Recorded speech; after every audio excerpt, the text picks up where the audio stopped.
ఇక మా హరీష్ రావు గారు అయితే మైక్ పట్టుకుంటే నన్ను తిడుతుండే. మాకు హోమ్ మినిస్టర్ ఇచ్చున్నారు, నెత్తి మీద టోపీ లేదు, చేతిలో లాఠీ లేదు అని తిడుతుండేమో అంటే మళ్ళీ లోపలికి వచ్చి చక్క ఎట్లన్నా కానీ ఇట్లా ఉద్యమం నడిపిస్తున్నాం చూడు, జర చూసుకో అని చెప్తుండే నాకు. సో నిజంగా సంతోషం అనిపించేది. ఆ తిట్టులో కూడా నాకు ప్రేమ కనిపించేది. ఎందుకంటే నా తమ్ముళ్ళు నన్ను తిడుతున్నారు, నా వాళ్ళు నన్ను తిడుతున్నారు, ఖచ్చితంగా ఉద్యమంలో విజయం సాధించాలని ఆరాటం ఉండేది. ఒకరోజు రాత్రి 10 గంటలకు వచ్చారు, దండు నేసుకొని వచ్చాడు ఇంటికి. సరే వచ్చాడు కదా, లోపలికి వచ్చి కొంచెం కాఫీ తాగి లంచ్ డిన్నర్ టైంకి వచ్చిన భోజనం చేయి తమ్ముడు అంటేను, లేదక్క నా భోజనం తెచ్చుకున్న గేట్ కాడ కూర్చొని తింటా ఈరోజు నా నిరసన అన్నాడు.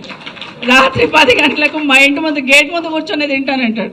తింటాను ఇక్కడే కానీ కొంచెం తొక్కుంటే పంపి, కారం ఉంటే పంపి తింటాను అన్నాడు. సో అట్లా ఉద్యమం నడుస్తున్నప్పుడు కూడా ఆ అనుబంధాలు ఒక్కొక్కటి ఒక్కొక్క సంఘటన గుర్తు చేసుకుంటే